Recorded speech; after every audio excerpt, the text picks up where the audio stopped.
Yes, it's a beautiful Monday morning. Welcome to Newspapers Today on OSBC TV. My name is Oluchi Amuda.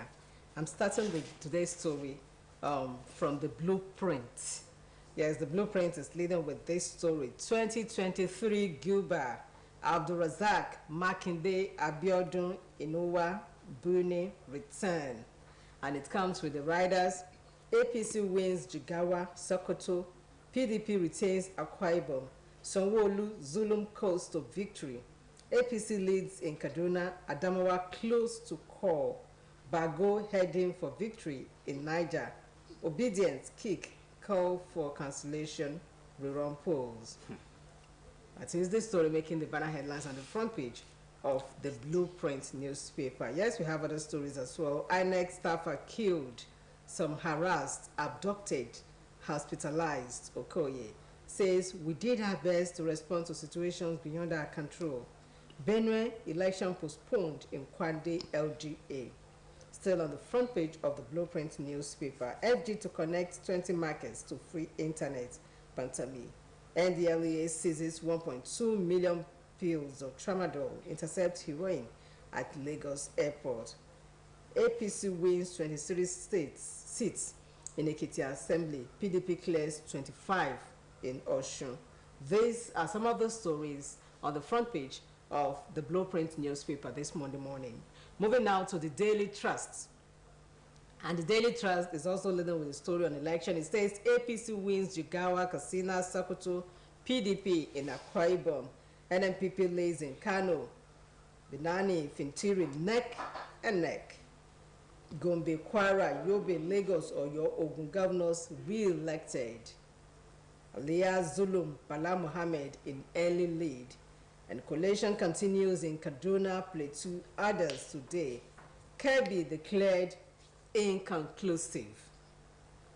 These stories are on the front page of the Daily Trust. How cyber attacks expose Nigeria's IT security vulnerability.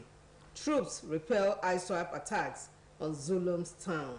Manufacturing contributed 946 billion naira as FG earned 5.34 trillion naira from VAT CIT in 2022. These stories are at the front page of the Daily Trust. Let's quickly move to the Guardian newspaper, and it's leading with the story. INEC declares Makinde and Abiodun Abdulrazak winners. That is the story making the banner headlines on the front page of the Guardian newspaper. Yes, and we can see the pictures there. It comes with the riders. Sanwo-Olu leading in Lagos. 70 CSOs demand inquiry into INEC's poor conduct. Violence responsible for voter apathy, says NHRC. How Namadi flood Lamido's son in Jigawa. These are some of the stories on the front page of the Guardian newspaper. And our next port of call is the leadership. And the leadership says, Benani likely Nigeria's first elected female governor. That is the story making the banner headlines on the front page of the leadership newspaper. Benani likely Nigeria's first elected female governor. And it comes with the riders. Leadership calls raised as challengers is set to edge out incumbent Governor of Interior in a photo finish. Yes, you can see the picture of Binani on the front page of the leadership newspaper. Yes, above the masthead, we have these stories. APC wins Gombe, Jigawa, Yobe, Katsina, Kwara, Ogun, Lagos, reclaims Sokoto, PDP clears Oyo, Akwa Ibom. These stories are on the front page of the leadership newspaper. And next is the New Telegraph. The New Telegraph says Gilbert Poll, Abiodun Makinde, Abdulrazak, Buni, Yahaya return. That is the story making the banner headlines on the front page of the New Telegraph. Please, let's have it on the screen. Yes, we have other stories as well. Polls, Constitution, Electoral Act violated in many states. Yaga, Africa. These stories are on the front page of the New Telegraph. Next is This Day. And this day is leading with this story. APC wins big as Gilbert poll results come in across Nigeria. That is the story making the banner headlines on the front page of this day newspaper. Yes, and we can see the pictures of the winners there.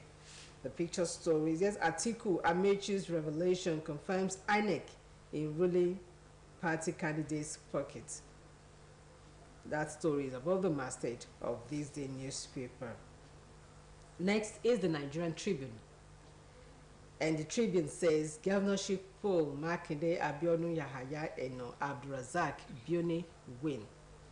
That is the story making the banner headlines on the front page of the Nigerian Tribune.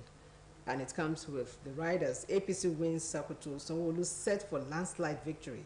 Attacks on polling units. Voters antithetical to what LB negotiations represent. Rose Vivo. That is the story making the banner headlines on the front page of the Nigerian Tribune. Yes, we have other one. PDP wins 25 Osun Assembly seats. APC wins 1.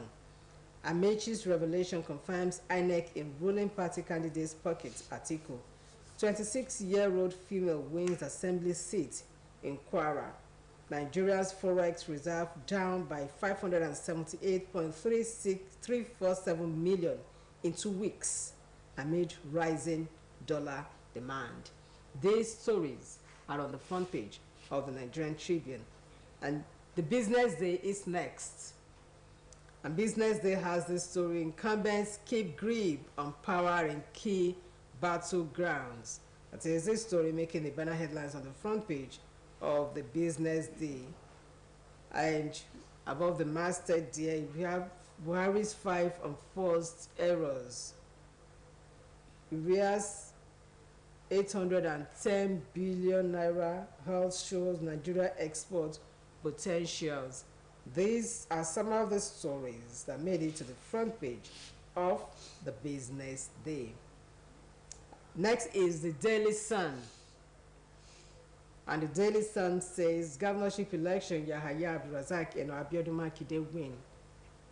Bala Muhammad Sanwo-Olu leading. Bauchi, Lagos, Delta, Enugu, Abia waits in bated breath as IOP alleges attempt to alter results. Results from agents indicated I won Lagos Gilbert poll, says Rod Vivo. Yes, crowd may reduce this week as banks get more cash supplies. Oh, that's another one. 6 missing as gunmen attack INEC officials in Kogi. My life under threat, Lagos wreck. Police arrest 178 suspects in Kano, Lagos for election offences. Carlos bill to empower states to build railway gets presidential assents. Assembly Adeleke lauds electorate for giving PDP 25 out of 26 seats. These stories are on the front page of the Daily Sun. Yes, next is the Punch. And the Punch is also punching it this morning with the story on politics. It says Sanwo-Olu, Makinde, Abiodun Abdulrazak Bioni, others win. APC wins Katsina Gombe, set for victory in Borno, Benue, as PDP takes Akwa Ibom, Kwakwanso Ganduje's men in tight race. Yes, still on the front page of the Punch newspaper. Let's have it, please. Rose Vivo rejects Lagos results. Oyo, Lagos speakers re-elected. APC takes 22 Ondo seats. PDP 25 in Osun. These stories are on the front page of the Punch newspaper. Let's have it on the screen. And above the masthead, FG rakes in 10 trillion naira VAT under Buhari NBS. NGX finds 16 firms 779 million naira. CBN may retain 17.5% lending rate as MPC meets. Still on the front page of the Punch newspaper, soldiers foil ISWAP election day attack, kill 60 terrorists. Undergraduates decry treatment over bed space, dies in love. There's a sad one. Kano lawmaker paraded for alleged arson on INEC office. These stories are on the front page of the Punch newspaper. Yes, The Nation, quickly now. The Nation newspaper, 9 states to get governors elect today.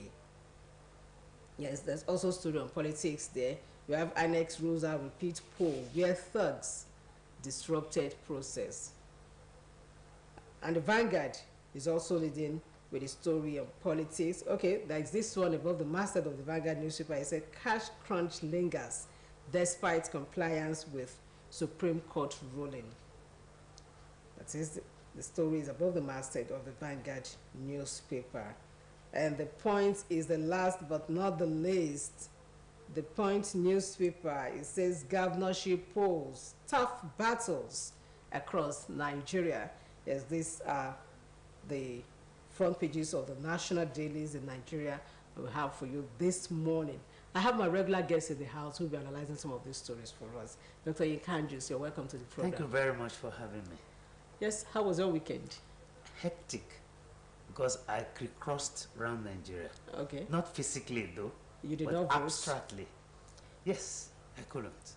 You know, I told you the other time that I lost my voter card, and since that time I've been trying to retrieve it, but unable. But I'm sure after this, I'll do that. Okay, from crossing yes, all throughout states in just what were you able to gather concerning yes, the I was able to realize election?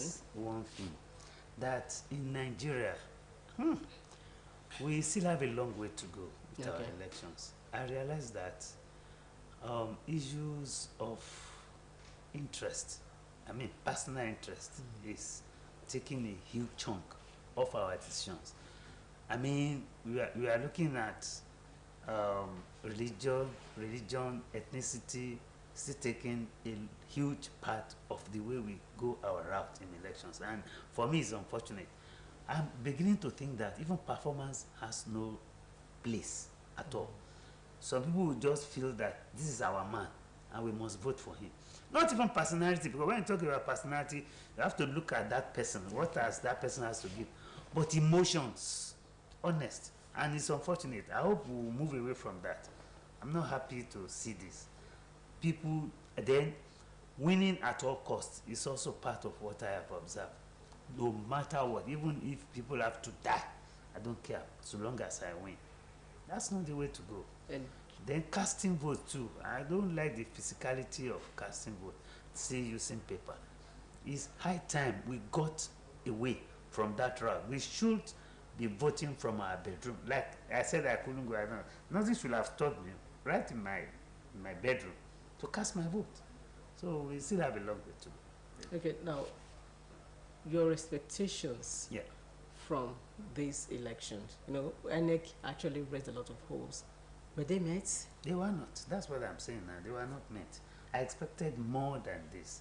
That's why I said everything was on him. Even security-wise, it wasn't met.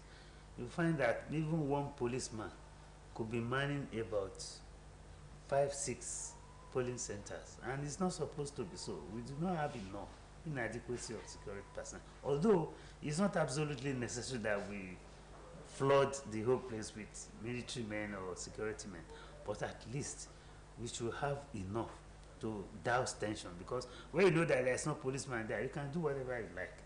So that also should be addressed. Okay, now let's look at this. Post-Constitution Electoral Act violated in many states. Yes, I've just That said was that. from Yaga Africa. Yes, it's true. Except one wants to be economical with the truth. There are a lot of violations, but this is the situation we are in Nigeria as at today. Maybe in the nearest future we'll move away from that. Winning at all costs, across board. I'm not speaking for any particular political party. Look, our electoral system is like rain. It falls on everybody. The same rain that falls on Agbalumo is the same one that will fall on bitter leaf. I'm trying to say that the same water. Okay. So it depends on which side you belong. Some people will say this election was mad. So some will say it's the best we've ever had, depending on where you fall onto. So for me, but generally speaking, I'm not happy. The situation things are. Okay. I think it could be better. Let's look at the blueprint now. We're still talking about the election. The blueprint has this story that INEC staff are killed, some harassed, abducted, hospitalized. This is coming from Okoye. That's it. It's in tune with what I'm just saying. Why should anybody be killed for God's sake because we want to have an election? But this is Nigeria. It is the way it is. You need to, I told you at Cross, you need to see pictures coming out. People don't care. Saw what happened in Lagos, what happened in Osun, what happened in the eastern part of the country, what happened in the north. So what are we talking about? It's all over. I can't spare any part. I cannot say this is an area that is rosy. No, the same old story. When we move away from this, only time will tell. But I think we should move away. Do you see Nigerians moving away from do or die, nature of election? That's what I'm saying. Do you actually see that happening? Because a lot of people are actually expecting that with the introduction of technology, the beavers and the iron, that there will be less thuggery and all that. But I didn't see less thuggery. In fact, what I saw, the only thing I could say is the introduction of the beavers. So to an extent it worked, but not as one would have expected it to work. In fact, they threw it away in some areas. They don't even use it. Just thumbprint and they count. It's bad. It's bad. But until, like I said, we are able to use full technology, though it's not foolproof too, because in US, after all, they use full technology and it was hacking also took place. But at least let's get there first. Okay, let's look at the wins that have been recorded so far. Abdurazak, Makinde, Abiodun, Inuwa, Bioni, and all that. Yes. After all, whatever INEC declares is what we should take, Yeah. except we want to go to tribunal or court. But at what they have declared is the way they were. INEC has declared. There's nothing anybody can do about that, like I said, except you challenge it in court. Even the Ogun State, do you know, even as at yesterday, a letter was written from PDP challenging the outcome of Ogun State result. They've written a letter already, and they said they want to challenge it with whatever they have. Well, when will they get to a tribunal? We'll see what comes. But as at now, the Abiodun has won. What's his name again? The governor of Ogun State. Yes, the incumbent. Yes, Has been returned elected. until it is challenged. Now let's look at the law, the Electoral Act, and the laws governing election violence. Do you think it's actually enough, to deter violence? You see, in Nigeria, we have laws. It is the implementation of the law. Even if we implement, it is the sanction that we are waiting for in Nigeria. We have laws, not that we don't have laws, but two other steps: implement it, sanction it. You understand? 2 steps to be taken. Okay, now the leadership has the story. It says Binani, likely Nigeria's first elected female governor. Likely. Underline the word. Exactly, likely. Like I told you at Recross, I was there. I was even at the point at which they should declare her. They have not. But do you know, she was being challenged, not because she probably has not gotten the highest vote, but because she's a woman. But somebody stood up and said, he cannot imagine his whole life that a woman, Oluchi, I'm sure you resonate with what I'm trying to say. You're a woman too. Yeah. Does it mean that it is foreclosed that no woman can be governor in this country? No, let's put that question mark. I don't agree to that. If she wins, so be it. But it's being contested, not because she's likely to win, but because she's a woman. From the north, for that matter. Somebody said he wants to see how it will happen. That a woman will be. So, and that's part of what I'm just talking. It shouldn't be. She is human. She is a Nigerian. Do you know when we go for it? I always use this example. When we go for an exam, female, male, we write the same exam and we get the same result. If you pass, you don't pass because you are male, or you fail because you are female. Yes, even at your places of work. So what are we then talking about? If she wins, so be it. Let her be declared. All right. Now, you talked about things shaping election in Nigeria. You talked about religion, you talked about ethnicity. Let's look at the place of good governance. Does it mean Nigerians themselves are not really particular about good governance? Thank you very much for this question. That's why I told you I am pained. Why should that be determining factor? He belongs to the same church with me, so he must win. He is a Muslim. We attend the same mosque. We pray at the same mosque. He must win. Why should that be? I told you that I am pained that this is happening in my country as at today. It means performance will not gel. Look at what's happening in Lagos. Somebody just woke up and he must win because they believe that young men have been decimated during this NSAS thing. So young people must we should move away from that. Let us put things down. The person contesting with him, has he performed enough? Why don't we ask that question? Has he done enough to warrant people? People don't want to think that. It's like they must go. They've had enough stay. We shouldn't go to that route. We should look at performance. And I'm still insisting that should be not, it's a Christian, it's a Muslim, it's Igbo, it's Yoruba, it's Hausa. We don't need that. We have to move away from that. So I love that question you asked. It shouldn't be. Performance should be the underlying factor to winning elections in this country. All right. Thank you so much, Dr. Andrews. Now the Daily Sun has the story. It says 6 missing as gunmen attack INEC officials in Kogi. INEC officials. There is a big question mark about that Kogi. You remember there was a time he dug a trench going to a particular aspirant, a particular candidate's place. He had to dig a trench, and he said that's the area that insecurity usually occurs, so he needed to break. Well, I learned it's being questioned now. I think he's going to be invited along with Oluomo, this MC Oluomo figures. They have to answer questions. Let them be invited. If they are able to get out of it, fine. If not, they should go for it. I don't support anything that will bring insecurity in this country. All right. Okay, let's quickly talk about the Osun.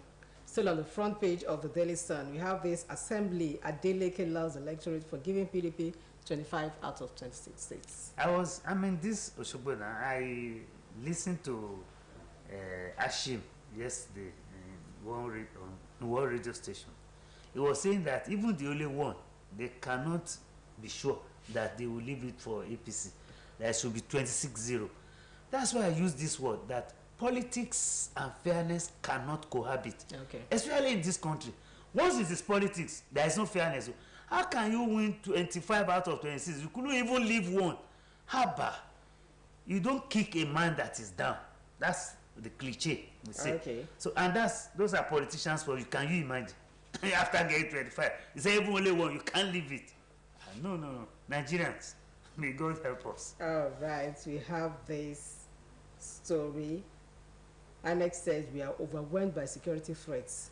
Annex raises alarm. That's part of what we are saying. There's inadequacy of security personnel, especially the way we play politics. We needed more. And Nigeria has given what we have, but the numbers are not enough. We still need to, maybe the incoming president should try to employ more youths into security apparatus. We need more. Though technology should come in, we know, but we still need more physically. We are 200 million plus in this country, and we have less than 500,000. So it's not right. All right, thank you so much. Yes, let's move away from the election now and talk about economy. Nigeria's forex reserve down by 578.347 million in 2 weeks. It's not forex, it's foreign reserve. It should not be forex. It should be forex reserves. No, forex is foreign exchange. That's an interplay between how we trade. Our foreign reserve is our savings. Amidst rising demand for dollar. Yes, that's why I'm correcting that. It shouldn't be forex, it should be foreign reserve. That's why we keep. And you know what depletes? Let me tell you what our foreign reserve means. It's like you having your savings. You know, you make money and you save. But when you spend your savings, you know, you are leaving yourself straight to danger of fear of living. The same thing is a country. Our foreign reserve, the more it has, the more it's high in quantum, the stronger will be our currency. You got the drift. And why is it so? We continue to import. So the more we import whatever, the more we deplete our foreign reserve. And once it's depleted, we are devaluing our currency by our activity. So if we want that to rise, we should produce more and sell more of our products so that we bring in money. So that point is right, that once it is being depleted, it's going to affect everything, because you cannot be spending your savings at the detriment of you understand what I'm trying to say? If you have a basket, if you are putting more things, it will be heavier and stronger. But when you are bringing it out, it will be weaker and to affect everything in this country. So we are not producing. That is the cause of this. All right. So, lastly, before we go, new governors will be coming in, and the economy is not smiling. I don't know if you have heard something. There were amendments done by Buhari, 16 amendments plus. If we should go that route, these new incoming governors and president will have a rosy regime. But I now wrote somewhere that even the 16 amendments are begging the issue. We should go the route of fiscal federalism. All right. Once that is done, it will put faith to this. Each state will not sit atop what they have. Thank you so much. It is. Thank you so much, Dr. Yinka Andrews, for always making it to the program. I also want to say very big thank you to our viewers. Thank you for always being there. This is where we'll be saying our bye on today's edition of Newspapers Today. My name is Oluchi Amuda. Keep enjoying the rest of our programs. Good morning.